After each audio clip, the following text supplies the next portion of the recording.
Salam, peace be upon you. Episode 13b, Part 2. Let's continue our journey from where we left off in Part 1 of Episode 13b.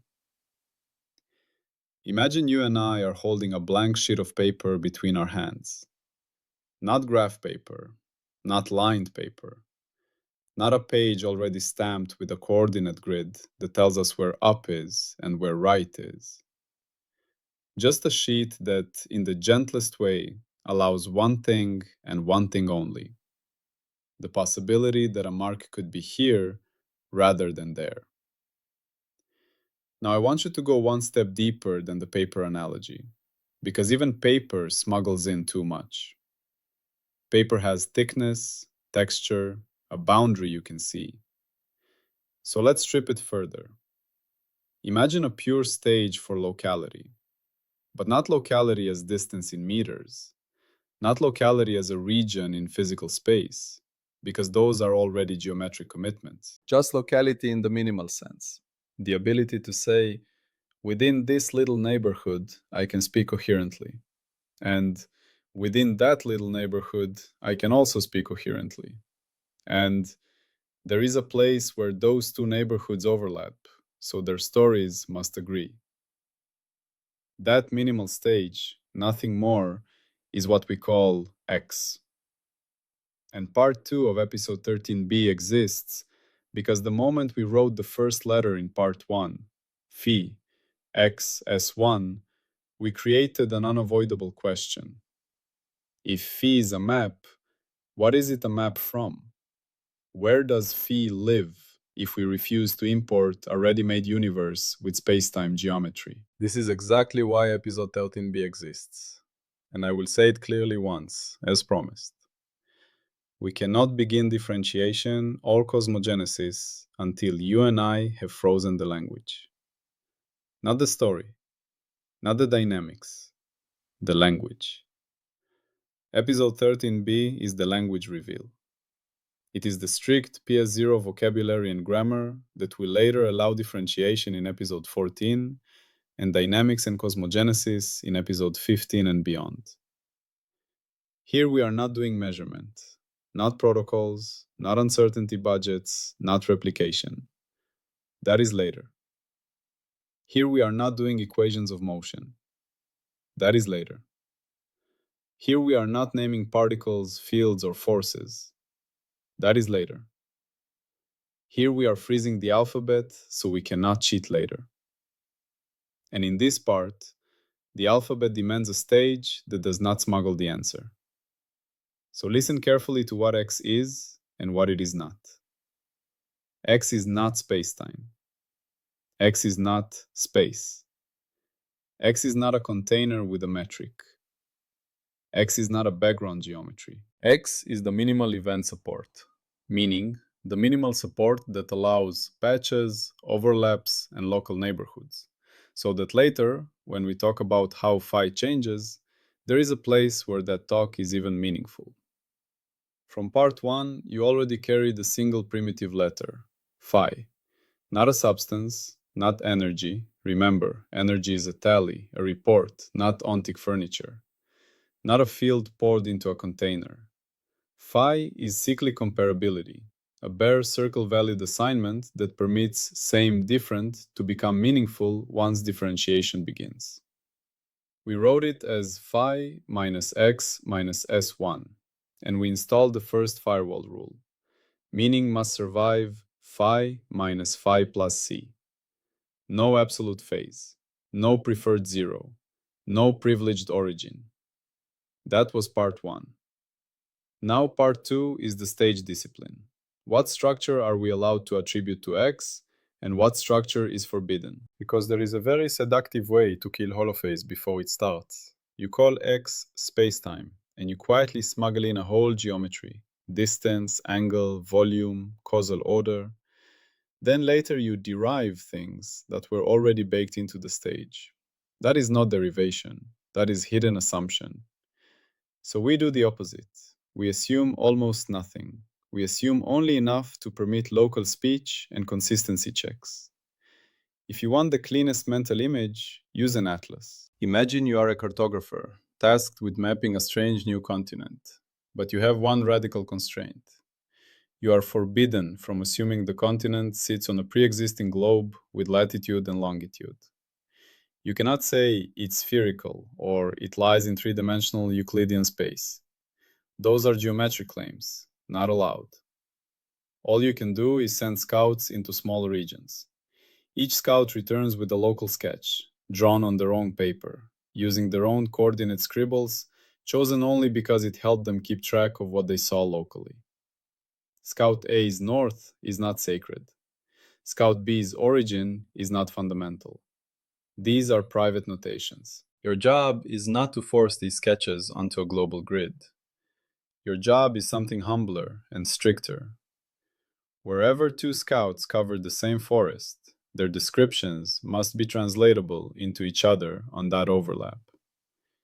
If they both saw the same river bend, the river bend must be reconcilable, even if one drew it with curved coordinates and the other drew it with straight ones.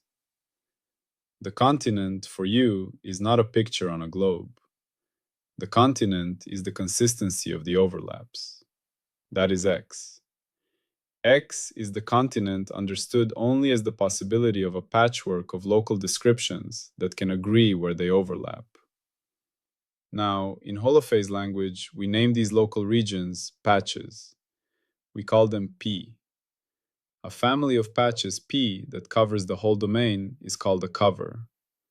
A cover is simply a declaration. We can speak locally here and here and here, such that every locus of discourse lies within at least one patch. And where two patches intersect, we have an overlap. P1, P1, P1. Overlaps are not decoration.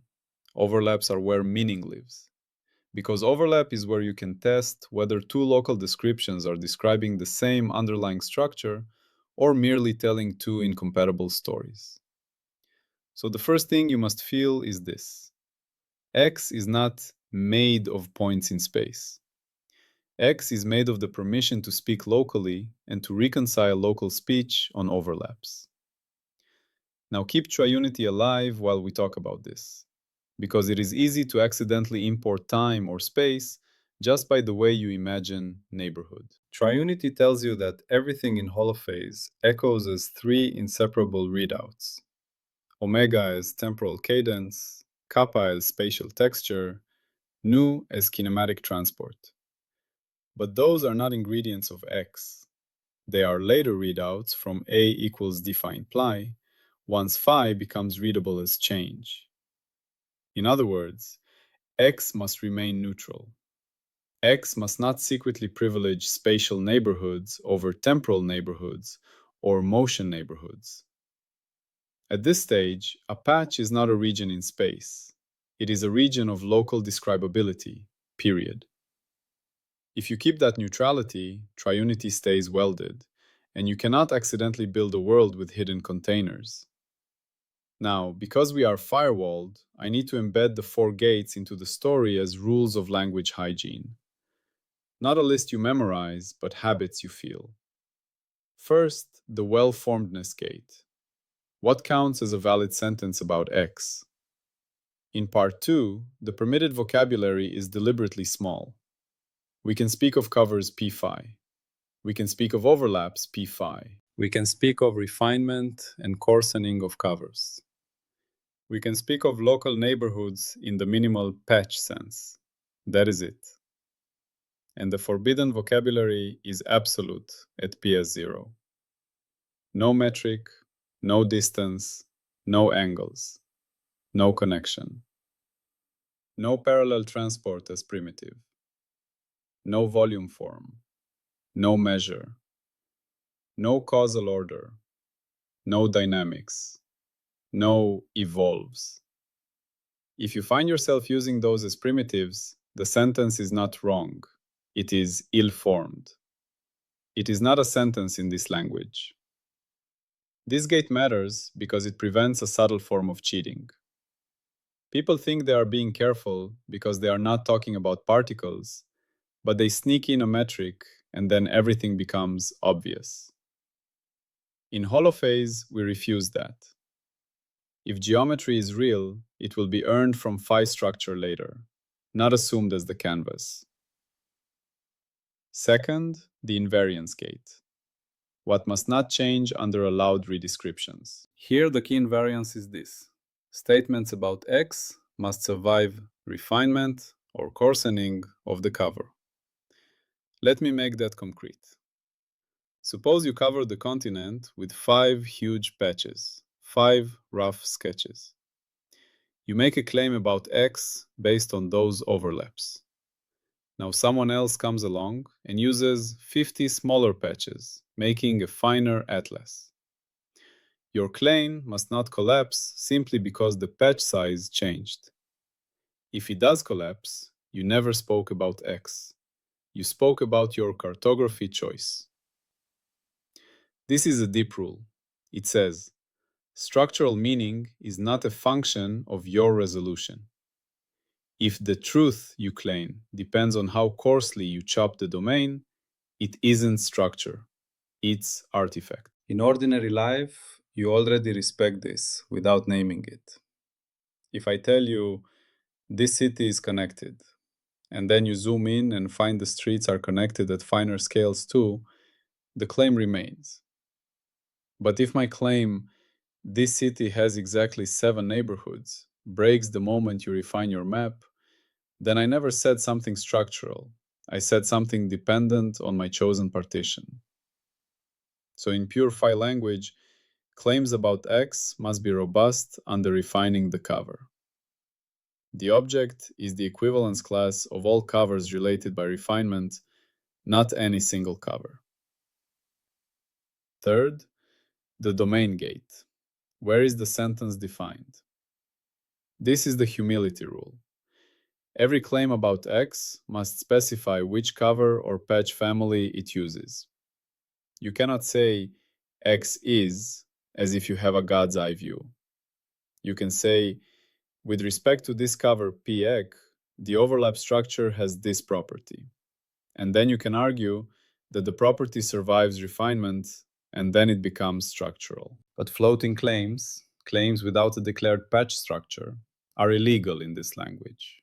Because at PS0, the only structure X has is its patchwise describability and overlap grammar. If you don't declare the patch framework, you haven't declared the grammar of your claim. Fourth, the non-encodability challenge, the drift killer. This is where geometry tries to enter like a reasonable assumption.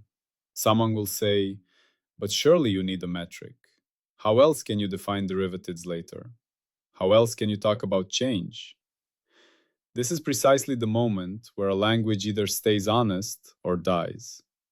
Our response is, you may not assume a metric unless you prove it is necessary before phi derivatives and phi topology can even be coherently stated. Not useful, not convenient, necessary.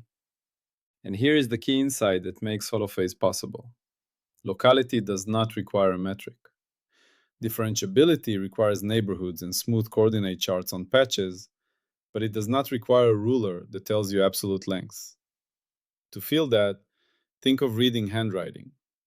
You can tell that one letter is slanted more than another without measuring the angle in degrees. You can tell that ink density changes across a stroke without measuring micrometers. You can speak about change in a local pattern without first installing a global metric. A metric refines change into measured magnitude. It is not the permission for change to be described. Or think of a melody again. You can tell that the melody rises and falls without calculating exact frequencies in hertz. You can describe variation without a metric. If later you want exact pitch differences, you invent a measurement system. That measurement system is not the melody's primitive essence, it's a calibration. In holophase, this distinction becomes foundational. We will later speak of derivatives, of the first differential word, A equals d phi. But the existence of A as a local object depends on the patchwise ability to describe variation and on overlap transformation rules, not on an assumed metric length. The metric, if it appears, will appear later as an emergent report about how fee change organizes itself across the domain, not as a primitive prerequisite. So the NEC gate stands like a wall. Geometry cannot enter unless it proves it cannot be encoded by fee structure later. Now, I want to keep this from becoming too abstract. Let's walk through a living scene that captures what X feels like. Imagine you are moving through heavy fog with a lantern. The lantern lights a small region around you. That lit region is a patch. You can describe what you see locally. Then you take a step, and the lantern lights a slightly shifted region. The two lit regions overlap. In the overlap, you can check, is the rock you saw a moment ago the same rock you see now? Are your local nodes consistent? You never see the entire landscape at once. You only ever have local illumination and overlap checks. But if your overlap checks are consistent across a long chain of steps, you can build a reliable atlas. The whole landscape becomes the consistency class of all these patches and their overlaps. This is X. X is not a global picture. X is a patchwork consistency structure. And notice what we did not need. We did not need a ruler. We did not need coordinates that cover everything. We did not need to assume the foggy world was Euclidean or curved. We needed only local describability and overlap agreement. This is exactly the spirit of episode 13b. The language must be buildable by a finite being with finite access. You never get the God's eye view. You get windows, patches, overlaps, and consistency. That is how public knowledge survives. Now, let's anchor this back to the long arc without reteaching it. You already carry ontological humility. Do not start with the furniture. You carry energy as tali, not substance. You carry that change patterns are the alphabet. You carry that higher derivative structure matters. You carry triunity. Time, space, motion are inseparable readouts, not separate primitives. You carry representation independence. Meaning is not notation. You carry the metagrammar firewall.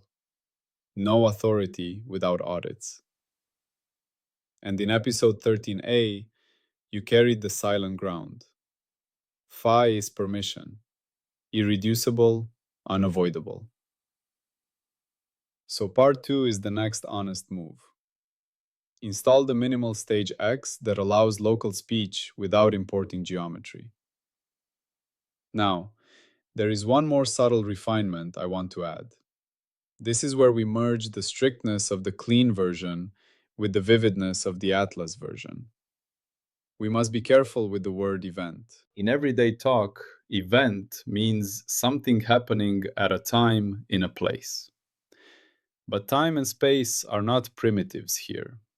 So when we say X is event support, we mean something more austere, a locus of addressability, a place where a token can be assigned, a node of discourse. Event here is not a physical happening. It is an address where phi can be spoken locally. That matters because otherwise you accidentally import time order into X.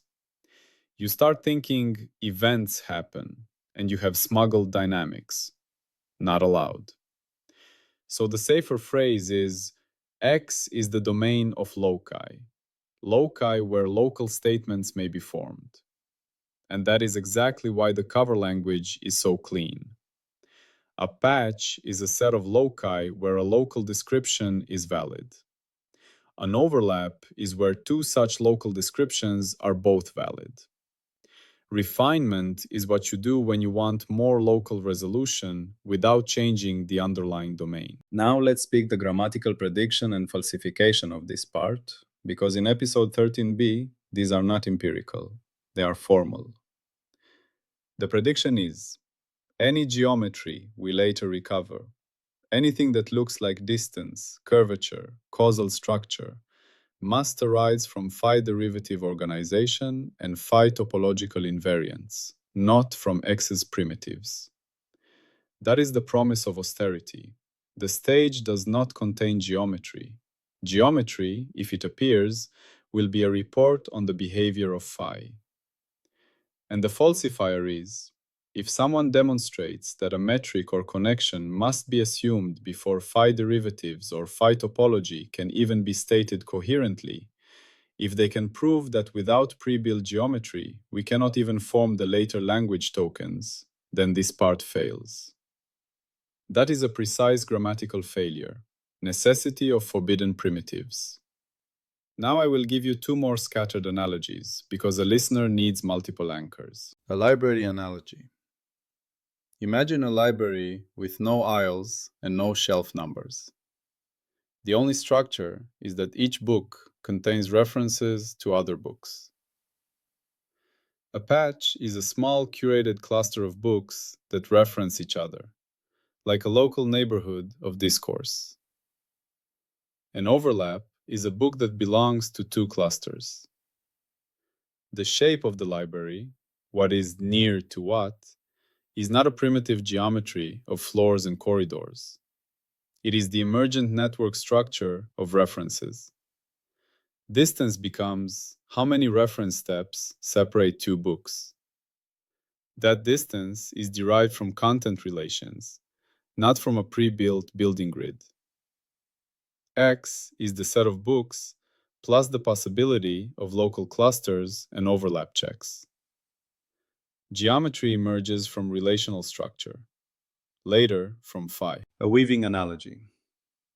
Imagine you can only see a small patch of a carpet at a time. You never see the whole carpet. You take snapshots of local motifs. Where two snapshots overlap, you check that the weave aligns. The full carpet is not a global picture you start with. It is the consistency class of all local snapshots. That is X. The threads and their patterns, phi and its later derivatives, determine the emergent geometry of motifs. The carpet space is not an assumed grid. It is a patchwork of consistency. Now, one more discipline that the cleaner version emphasized, and we should keep it alive here. Do not mistake topology for geometry. In this part, when we talk about the topology of patches, how they connect, how overlaps form chains, we are not talking about curvature or distances. We are talking about the relational structure of coverage and overlap. This is purely grammatical. It is the skeleton that allows later invariance to be defined. If you confuse it with geometry, you'll again import the very things we are forbidding. So let me seal the central idea in the simplest sentence possible. X is the permission for patchwise speech, not more. And because we want the listener to be able to carry a clear memory hook, I'll give you one compact image you can keep for the rest of episode 13b. You and I are building an atlas without assuming a globe. That's X. Now, naturally, the next part arrives like a door that cannot be avoided. If phi is circle valued on X, then the absolute value of phi cannot be public meaning. Meaning must descend to the gauge quotient. Only what survives phi to phi plus c is semantic. So in part 3, we installed the gauge quotient rule. No absolute phi. We formalized the shock that the zero of phase is not part of reality. It is a private pencil mark. And we show how this is not philosophy. It is the condition that makes public readouts possible once derivatives enter. So carry this forward as the closing seal of part 2. X is not spacetime. X is the minimal patch and overlap stage that lets us speak locally without smuggling geometry, so that any geometry we later find must be earned from phi. And now, with that stage installed, we are ready for the next firewall shock. The universe does not give you an absolute phase. It gives you only what survives redescription. That is where we go next. Always peace be upon you.